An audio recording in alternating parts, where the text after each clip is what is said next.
गुरु प्यारी सात संगत जी, राधा स्वामी जी। संगत जी, 27 दिसंबर डेरा ब्यास में बाबा जी ने संगत के साथ सवाल जवाब फरमाए थे जी, जो मैं आज आपके साथ साझा करने जा रहा हूँ जी। आप सभी से मेरी हाथ जोड़ के विनती है कि इस वीडियो में शुरू से लेकर अंत तक बने रहें जी। संगत जी, शाम 4 बजे जब बाबा जी ने संगत के साथ सवाल जवाब कर रहे थे तो संगत जी उस समय काफ़ी तेज़ बारिश हो रही थी और जिससे काफ़ी ठंड हो गई थी जी। जब बाबा जी स्टेज पर आए तो बाबा जी ने काली जैकेट पहन रखी थी जी। जब वह पंडाल में आए थे जी, तो आइए क्वेश्चन आंसर को हम स्टार्ट करते हैं। एक बहन ने बाबा जी से सवाल किया था कि बाबा जी, जीवन में बहुत ही तकलीफ़ें हैं, एक तकलीफ़ ख़त्म नहीं होती, दूसरी आ जाती है, जिसकी वजह से मैं बहुत परेशान हूँ। तो इस बहन को बाबा जी ने समझाया था कि बेटा, यह संसार दुख की नगरी है। मालिक अगर दुख नहीं देगा तो बेटा हमें सुख की अहमियत का हम अंदाज़ा ही नहीं लगा सकते। इसलिए मालिक हमें दुख भी देता है और सुख भी देता है। दुख और सुख तकलीफ़ ना आए तो हम सुख की भी कदर नहीं कर पाएंगे। यहाँ यहाँ इंसान अपने कर्मों का हिसाब देने आया है। बेटा, सुख भी आएंगे और दुख भी आएंगे। हमें इससे कभी घबराना नहीं चाहिए और हमें मालिक पर विश्वास रखना चाहिए और अपना भजन सिमरन करते चले जाना चाहिए।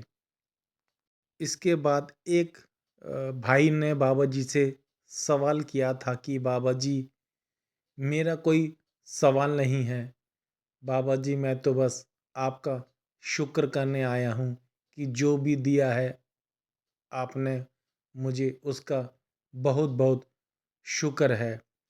आपने इतनी अच्छी ज़िंदगी दी है, सब कुछ दिया है बाबा जी, जो मैंने नहीं चाहा था। तो इस पर बाबा जी ने उस भाई को मुस्कुराते हुए समझाया था कि बेटा, आपकी सोच बहुत अच्छी है। आगे बाबा जी ने कहा था कि बेटा, शुक्र भी करना है और मालिक ने जो दिया है हमें उसकी कदर भी करनी चाहिए। मालिक की बख्शिश जब हम कदर करते हैं तो मालिक की हम पर अपार कृपा होती है, हम पर होने लगती है। जितनी कदर करेंगे बेटा, उतना मालिक दोनों हाथों से खुल कर देगा।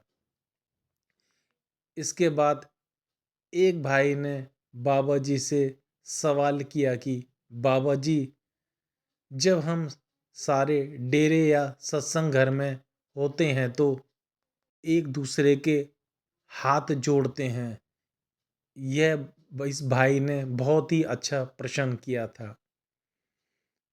तो बाबा जी ने इसको समझाते हुए कहा कि बेटा, तेरी ये बात मैं बिल्कुल मानता हूँ। अगर हम सत्संगों से सीख कर उसको अमल में नहीं लाएंगे तो उसको सीखने का क्या फ़ायदा। यहाँ हम सबसे प्रेम से बात करें और बाहर जाकर एक दूसरे से भेदभाव करें, फिर तो बेटा यह तो हम दिखावा कर रहे हैं ना। बाहर जाकर हम खुद को ऊंचा और दूसरे को नीचा समझने लगते हैं। बेटा, परमार्थ से जुड़ने का क्या फ़ायदा। बाबा जी ने आगे समझाया कि भेदभाव वाला सिर्फ इंसान ही है। बेटा, कुदरत कभी किसी के साथ भेदभाव नहीं करती। संगत जी, यह सवाल हम पर भी लागू होता है। हम सत्संग घर में एक दूसरे से हाथ जोड़ते हैं और सत्संग घर जाते ही हम सब को पता नहीं क्या हो जाता है। यही बाबा जी ने इस भाई को समझाया था। इसके बाद एक बहन ने बाबा जी से सवाल किया था कि बाबा जी, मेरी दूसरी शादी हुई है जिससे मुझे दो बेटियां हैं और दोनों की उम्र 30 और 32 साल के लगभग है। मेरी बड़ी बेटी बाबा जी बहुत टेंशन में रहती है क्योंकि उसकी शादी नहीं हो रही। आज हमें समाज जज करता है जिसकी वजह से मेरी बेटी काफ़ी टेंशन में रहती है। मैं अपनी बेटी को समझाती हूँ कि तू टेंशन मत लिया कर। वो कहती है कि मेरा कोई भाई नहीं है, शायद इसलिए लोग हमें जज करते हैं। तो इस पर बाबा जी ने उस बीवी को समझाया था कि बेटा, जिनके परिवार बड़े होते हैं या कोई भाई होते हैं, क्या उन्हें कोई दुख तकलीफ नहीं होती? बाबा जी ने आगे कहा था कि बेटा, सुख और दुख दोनों कर्मों का हिसाब है। खुशी से दो या रोकर, बेटा कर्मों का हिसाब तो देना ही पड़ेगा। हमें तो मालिक पर विश्वास रखना है और मालिक के हमें बेटा हमेशा भाड़े में रहकर भजन सिमरन करना है। इसके बाद एक लड़के ने बाबा जी से सवाल किया था कि बाबा जी, कुछ लोग कहते हैं कि उस जगह पर नेगेटिव एनर्जी है। बहुत ही अच्छा सवाल किया था उस लड़के ने। तो क्या सच में कोई नेगेटिव पावर होती है? तो इस पर बाबा जी ने उस भाई को लड़के को बड़े प्यार से समझाया कि बेटा, नेगेटिव और पॉजिटिव हम खुद बनाते हैं और हमारी सोच के उपज के ऊपर है। जैसा हम सोचेंगे वैसा ही हमें दिखता है। हम नेगेटिव सोचेंगे तो हमें हर चीज़ नेगेटिव ही दिखने लगेगी। और अगर हम यह सोचेंगे कि हर चीज़ मालिक ने एक बराबर बनाई है तो हमारा मन हमेशा पॉजिटिव ही सोचेगा। फिर यही लड़का कहने लगा कि बाबा जी, मैं आपसे एक शब्द सुनना चाहता हूँ। तो बाबा जी ने कह दिया। इस लड़के ने बड़ा ही प्यारा शब्द सुनाया था कि मेरे राम जी तू अंतर्यामी। तो इस लड़के को बाबा जी ने काफ़ी कॉम्प्लीमेंट किया था कि बेटा, आपकी आवाज़ अच्छी है, आप भी शब्द गाया करो। फिर एक भाई ने बाबा जी से कर्मों के बारे में कुछ सवाल किया था कि बाबा जी, आप कहते हो कि सब कुछ पुराने कर्मों के कारण हमें भोगना पड़ता है। अगर उसको याद ही ना हो कि उसने कौन सा कर्म किया है और यहाँ आकर वह मालिक से गिले शिकवा करता है और अरदास करता है, तो फिर भी उन्हें कर्मों का हिसाब किस लिए देना पड़ जाता है। तो इस पर उस लड़के को बाबा जी ने समझाया था कि भाई, बड़े ही अच्छे कि बेटा, पहले तो आप ये बताओ कि मालिक को मानता कौन है? बाबा जी बोले, जब हम मालिक के हुक्म में चलेंगे और उसके बहाने में रहेंगे तो बेटा हमारे कर्म नहीं बनेंगे। फिर आगे मालिक अपने आप उसकी लाज रखेगा। फिर एक बीवी ने सवाल किया था कि बाबा जी, आप मुझे यहाँ तक लाए हो, बाबा जी आगे भी मुझे लेकर चलना, मेरा हाथ मत छोड़ना, हमेशा मेरा हाथ पकड़ के ही रहना। उन्होंने कहा कि मैं बहुत ही दूर से आई हूँ। तो बाबा जी ने उससे कहा कि हमारा विश्वास किसी शहर या किसी गांव से जुड़ा नहीं है। बाबा जी बोले, मालिक पर विश्वास रखना है और मालिक के बहाने में रहना है और उसके बहाने में रहकर ही हमें भजन सिमरन करना है। फिर आगे बाबा जी से यही बीवी कहने लगी थी कि बाबा जी हमेशा आप मेरे पर दया मेहर बनाए रखना। तो बाबा जी ने कहा कि बेटा, मालिक तो सब पर दया करता है। जैसे आप अपने बच्चों को डांटते हैं तो उनके भले के लिए ही डांटते हैं ना, और वह डांट उनके भले के लिए ही होती है। ऐसे ही मालिक किसी का बुरा नहीं चाहता। फिर एक लड़की ने बाबा जी से अपनी जिंदगी और अपने एक बुरे दौर के लिए सवाल किया था कि बाबा जी, मैं बहुत बुरे दौर से गुजर रही हूँ, आप मेरा साथ कभी भी मत छोड़ना और मुझे इस दौर से गुजरने में मेरा हमेशा साथ देना।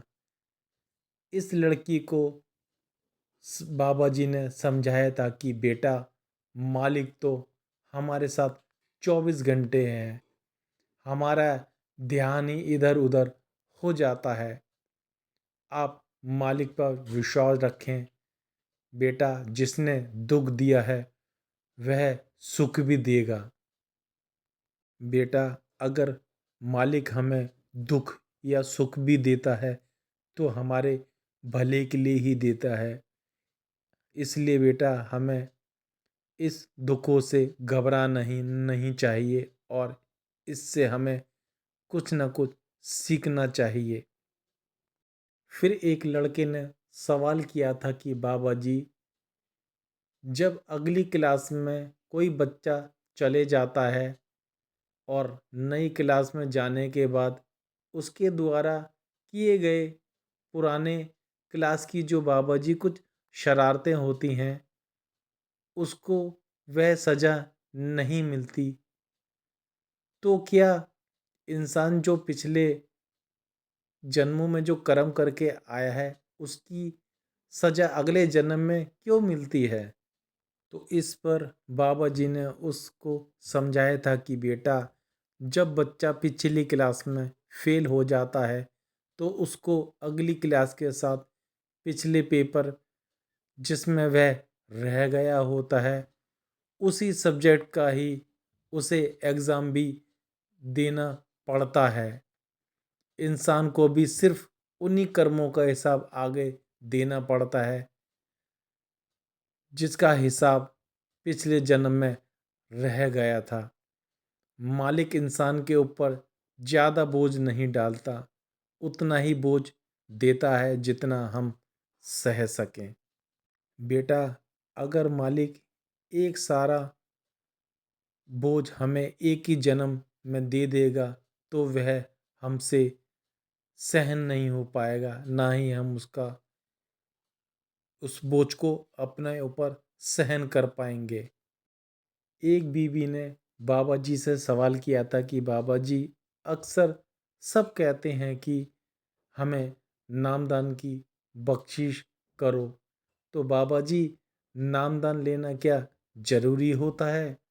बिना नाम के कर्मों का निपटारा नहीं होता? तो इस पर बाबा जी ने उनको समझाया था कि बेटा, नाम लेना कोई जरूरी नहीं है। नाम तो यहाँ पर पता नहीं बेटा कितनों ने लिया हुआ है, लेकिन फ़ायदा तभी मिलता है जब उन्हें हम अपनी करनी और भजन बंदगी में जाहिर करेंगे। सिर्फ नाम लेने से बेटा कोई सत्संगी नहीं बन जाता। नाम लेना तो हमने मालिक से उनके आगे अपनी अरदास करी है। जब तक हम उसे अपनी भजन बंदगी में जाहिर नहीं करेंगे बेटा, जब तक कुछ हासिल होने वाला नहीं है। फिर एक लड़के ने बाबा जी से सवाल किया था कि बाबा जी, मुझे आज लगता था कि आज मेरी पर्ची नहीं निकल पाएगी, ना ही शायद आज मैं सिलेक्ट हो पाऊंगा, और आज मेरी पर्ची निकल गई है। बाबा जी, आपसे मुझे बहुत ही बातें करनी है। तो बाबा जी ने स्माइल देते हुए कहा कि यह बात तो तू लड़कियों को कहा कर। इस बात पर काफ़ी संगत बहुत ज़ोर ज़ोर से हंसी थी जी। फिर यही लड़का आगे बाबा जी से कहने लगा कि बाबा जी, मैंने सुना है आपको चाय बहुत पसंद है। तो बाबा जी ने हंसते हुए कहा कि बेटा, मुझे तो कॉफ़ी भी बहुत पसंद है। तो लड़का कहने लगा कि बाबा जी ठीक है, मैं आपके लिए कॉफ़ी बना दूंगा। तो बाबा जी ने कहा, वाह शाबाश, मांगा भी तो क्या मांगा, यहाँ तू चाय कॉफ़ी बनाने आया है क्या? इस बात पर काफ़ी संगत खिलखिलाकर हंसने लगी थी जी। फिर यही लड़का आगे बाबा जी से कहने लगा कि बाबा जी, मैं एक अच्छा इंसान बनना चाहता हूँ। तो यहाँ पर बाबा जी ने हमारे प्रधानमंत्री डॉक्टर मनमोहन जी का उदाहरण देके हुए समझाया। मनमोहन सिंह जैसा बनो। बाबा जी ने आगे कहा कि बेटा, हम क्या अच्छा इंसान बनेंगे, हमारे अंदर कोई क्वालिटी होनी चाहिए। बाबा जी ने कहा कि अच्छा इंसान बनने के लिए हमें उसको अपना आदर्श बनाना है, जो इस चीज़ से गुजर चुका है। जब ऐसे इंसान को हम अपना आदर्श बनाएंगे उस जैसे, बेटा, तभी हम बन पाएंगे। फिर यही लड़का आगे कहता है कि बाबा जी, मेरी मम्मी कहती हैं कि बेटा तू बहुत अच्छा है। तो बाबा जी ने कहा कि बेटा, हर माँ के लिए अपना बच्चा प्यारा ही होता है। फिर बाबा जी ने आगे हंसते हुए उससे कहा कि बेटा, जब तेरी पत्नी आ जाएगी ना, तब तू उससे पूछना कि तू कितना अच्छा है। तो साथ संगत जी, इस पर काफ़ी संगत बहुत ज़ोर से हंसी थी जी। फिर आगे यही लड़का कहने लगा कि बाबा जी, जो मैंने गलती की हैं आप उन्हें माफ़ कर देना। तो बाबा जी ने कहा कि बेटा, तू इसका मतलब आगे भी गलती ही करेगा। तो इस पर भी काफ़ी संगत हंसने लग रही थी जी। फिर यही लड़का आगे बाबा जी से कहने लगा कि बाबा जी, मुझे आपसे बहुत बातें करनी है। तो बाबा जी ने बहुत ही हंसते हुए कहा कि तू तो लड़कियों से भी ऊपर है। इस बात पर संगत बहुत खिलखिलाकर हंस पड़ी थी जी। फिर यही लड़का आगे बाबा जी से कहने लगा कि बाबा जी, आप मुझे अपना मोबाइल नंबर दे दो। तो बाबा जी ने कहा कि ठीक है बेटा, मैं दे दूँगा। पहले तू कॉफ़ी बना के ला। अगर कॉफ़ी अच्छी लगी तो मैं तुझे अपना नंबर दे दूँगा। यह सुनकर काफ़ी संगत ज़ोर ज़ोर से हंसने लगी थी जी। तो सासंग जी, यह थे वह सवाल जवाब जो बाबा जी ने 27 दिसंबर डेरा ब्यास में संगत के साथ फरमाए थे जी। आशा करता हूँ कि यह सवाल जवाब आपको अच्छे लगे होंगे जी। अगर यह सवाल जवाब अच्छे लगे तो आप इसे शेयर भी कर सकते हैं। मेरे चैनल को आप सब्सक्राइब भी कर सकते हैं। आप चैनल को सब्सक्राइब करें या ना करें, लेकिन कमेंट्स में राधा स्वामी ज़रूर लिखें जी। तो संगत जी, जल्दी ही मिलते हैं एक नई वीडियो के साथ। जब तक आप अपना और अपने परिवार का ध्यान रखिए। आप सभी को दोनों हाथ जोड़कर प्यार भरी राधा स्वामी जी।